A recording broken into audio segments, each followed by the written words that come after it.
수면 내시경 검사를 받은 직후에 의사로부터 성추행을 당했다고 신고했습니다.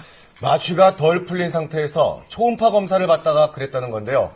뉴스 따라잡기에서 자세히 취재했습니다.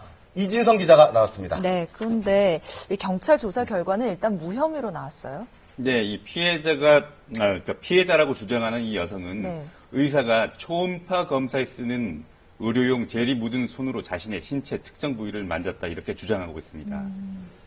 반면 해당 의사는 성추행이 아니라 정당한 진료 행위였다며 반박하고 있습니다.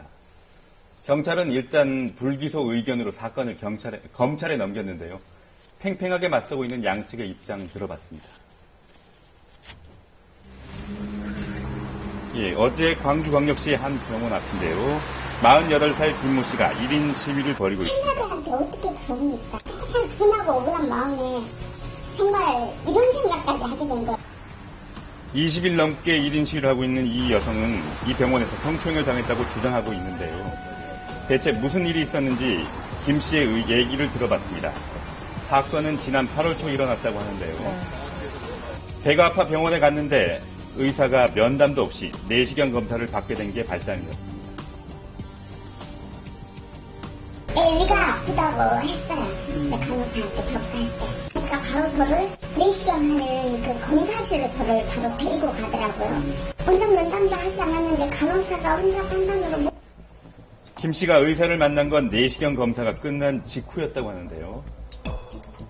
원장이 와가지고 흔들어서 저를 깨우니까 제가 눈을 떴을 때 어지럽고 약간 몽롱해요. 신발을 이렇게 신겨주면서 내려오라고 그러면서 저를 부축을 해주는 거예요. 여기까지 가는 동안 제가 이제 거의 안겨갖고 간 거예요. 그렇게 김 씨를 진료실로 데려간 의사는 김 씨에게 다짜고짜 초음파 검사를 권유했다고 합니다.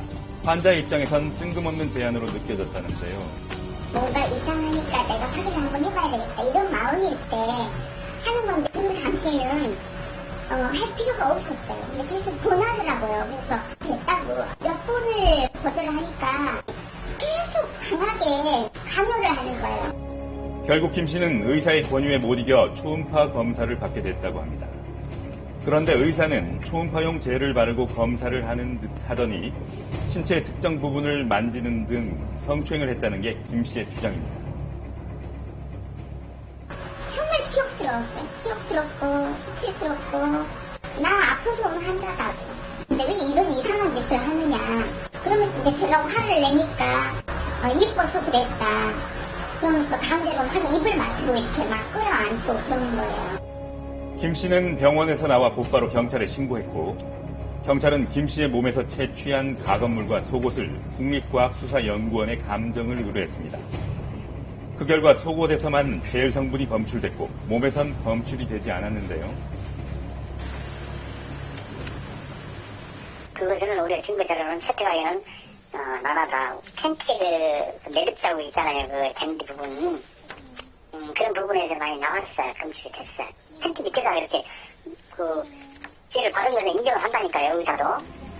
초음파 검사를 하다가 젤이 속옷 밴드에 묻을 수 있는 만큼 옷에서 젤 성분이 검출된 것만으론 증거로 불충분하다는 설명인데요. 결국 경찰은 지난달 30일 의사를 불기소 의견으로 검찰에 송치했습니다. 김 씨는 반발했습니다. 젤은 피부에 흡수될 수도 있는데 애초에 경찰은 단지 몸에서 가건물을 채취한 면봉만을 국과서에 의뢰했다는 겁니다. 가해자로 지목된 의사를 만나 얘기도 들어봤는데요.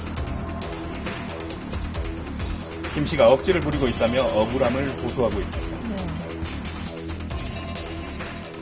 괜히 억지 주장하고 창피를 주는 거예요. 이 앞에서 이 시위를 하면서 저희 인격은 아주 말살됐고요. 의사는 김 씨의 주장과는 달리 내시경 검사 후 김 씨가 스스로 걸어서 진료실에 들어갔다고 합니다. 초음파 검사를 권한 건 김 씨와의 친분 때문이었다고 밝혔는데요. 의사는 김 씨의 전 남편과 선후배 사이였던 겁니다. 조문을 못 봤어요. 우리 선배 어머니가 돌아가셨는데 초음파라도 해주면 이제 덜 미안하겠다 싶어서 그래서 이거 하고 이제 내가 지금 너무 친절했던 거예요.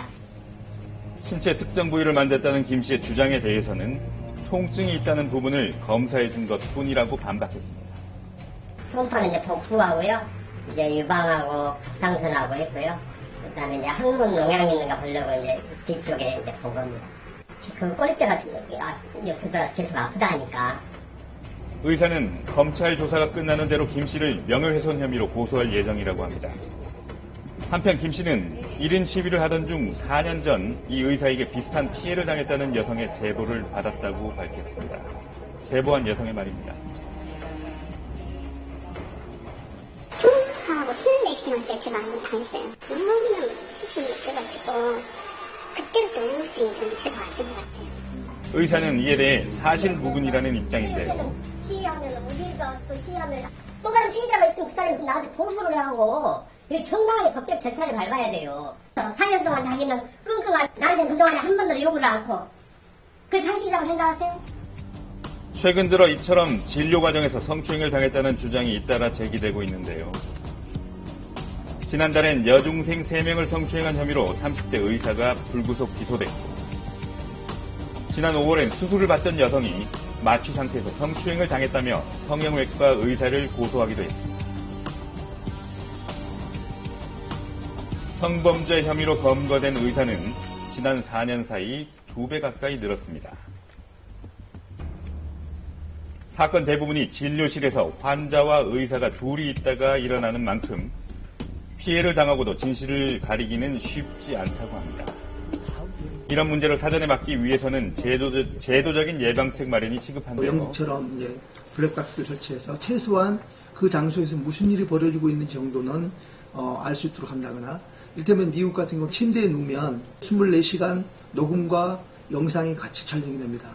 안전권이라고 하는 그 입장에서 충분히 고려해 볼 수 있는 상황이죠. 하지만 아직은 아쉽게도 병원을 찾는 여성이 스스로 조심하는 것만이 유일한 예방책인데요. 논란의 여지를 주지 않으려면 마취나 수면 내시경을 받을 경우 보호자와 함께 병원을 찾을 것을 전문가들은 조언하고 있습니다.